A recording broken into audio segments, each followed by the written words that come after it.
مرعوبة ومش عارفة ايه اللي بيحصل. تجري لحد لما فجأة لقيتهم في وشها محوطينها 6 شبان معين. شيء لا إرادي بيخليه يعمل الجريمة، وشيء لا إرادي بيخليه يعمل التضحية.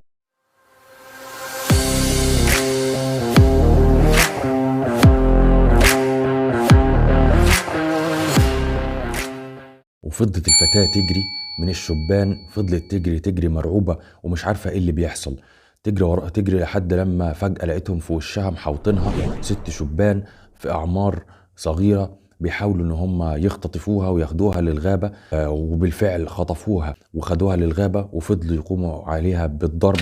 ومسكوا يعني لدرجة ان هم ضربوها في وشها وضربوها بالعصي لحد لما انهارت، وقعت في حالة شبه ميتة، وهم مستمتعين بالعمل اللي هم كانوا بيعملوه.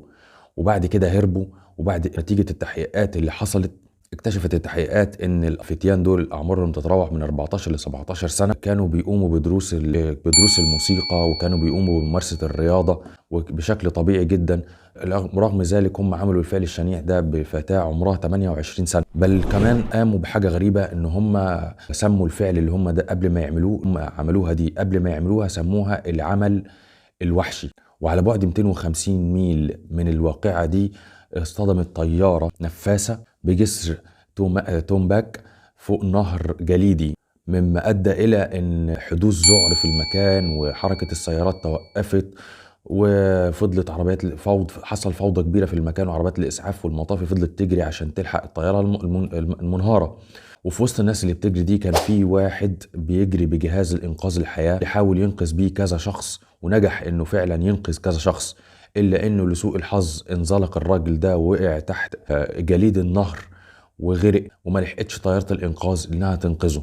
طيب إيه السبب اللي بيخلي واحد أو الإنسان إنه يبقى راجل بطل في مكان ويبقى مجرم في مكان تاني؟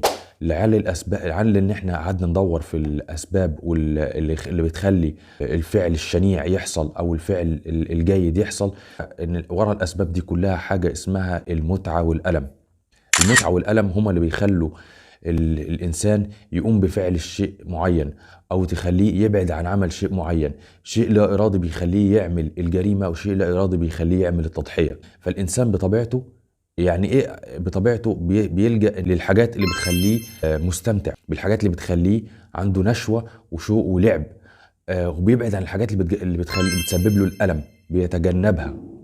طيب عشان كده تلاقي في موضوع حديقة الجريمة هم حسوا بالمتعة في ان هم بيعملوا زي كده، فعملوا الموضوع ده بوحشية وخلاهم مجرمين، رغم ان هم كانوا شباب متربيين وعندهم حماس وناس، يعني كانوا في بيئة محافظة.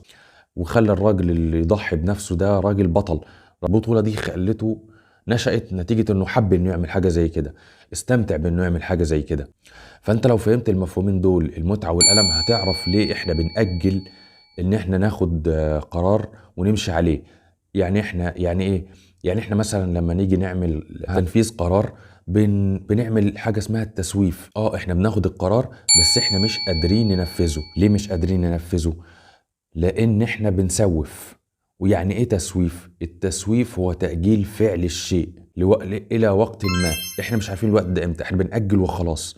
ليه بنأجل؟ لان احنا بنلاقي المتعة في ان احنا نخلي الفعل ده اللي بيحسسنا بالألم الى فترة بعيدة، فبنحس بالراحة، راحة وقتية.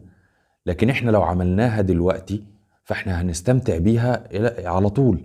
لما تيجي تأجل انت وقتيا بتحس بالراحة، انت خدت قرار انك تعمل حاجة، لكن في نفس الوقت ما قدرتش تعملها.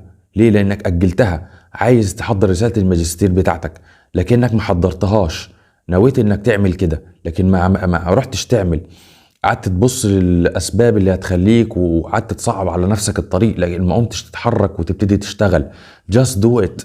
ما عملتهاش. فلقيت ان الموضوع صعب، فقررت جوه نفسك انك تأجل عشان تحس بمتعة ان التأجيل ده بيسبب لك راحة نفسية، وبالتالي القرار بتاعك اتغير.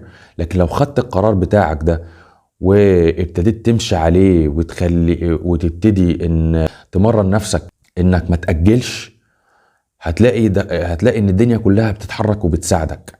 هتلاقي حتى، بص، ابدأ بفعل بسيط، ابدأ بانك يعني عشان تبتدي انك تنجح لازم تبتدي بفعل بسيط. الفعل البسيط ده لما بتعمله مرات ورا بعض بتلاقي نفسك انجزت.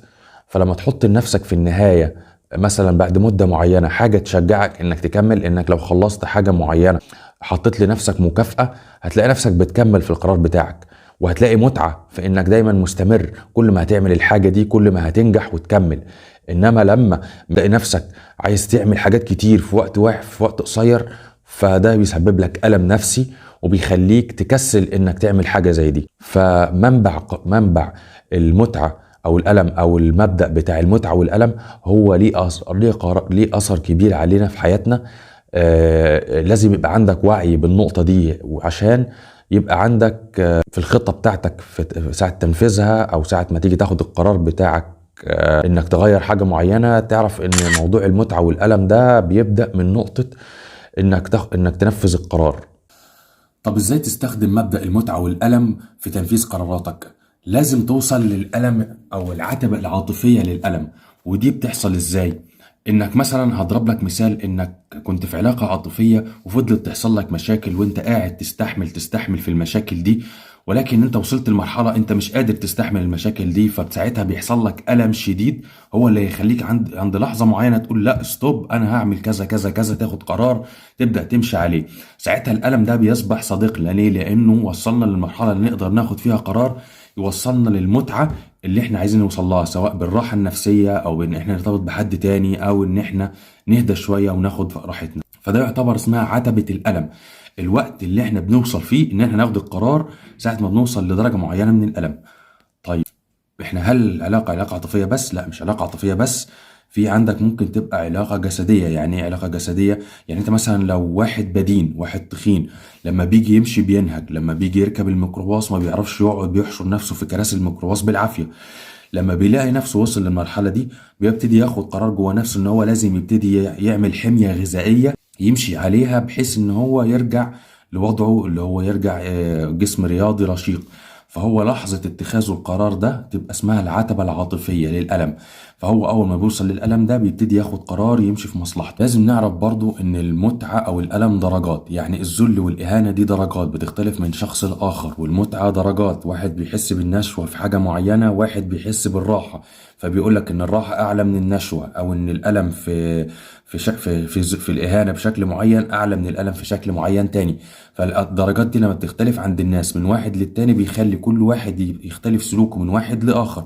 يعني مثلا لو جينا نشوف لما دونالد ترامب، لما الثري الأمريكي كان بيحب دايما إن هو يشتري أفخم يخت، إن هو يعمل أعقد الصفقات الرابحة، إن هو يشتري أغلى الألعاب، مش عايز حد ينافسه في الميدان ده. هو بيلاقي المتعة بتاعته في إنه يعمل الحاجات دي، وبيلاقي الألم بتاعه في إن حد يعلي عليه في الحاجات دي. فالمتعة والألم هو اللي حددهم وهو اللي بياخد قراره بناء عليه. فدي قوة جواه عرف يتحكم فيها عن طريق إنه عرف حدودها هي إيه، وبناء على كده حياته بتتحسن للأحسن. وكل ما تحط نفسك في تحدي أعلى كل ما أنت عليت بالمستوى بتاعك، وكل ما بقيت ناجح بشكل أكبر. فالقوة بين إيديك تقدر تستخدمها بناء على إنك واعي بيها. عجبك الفيديو دوس لايك واعمل لنا شير واكتب لنا كومنت وفولو.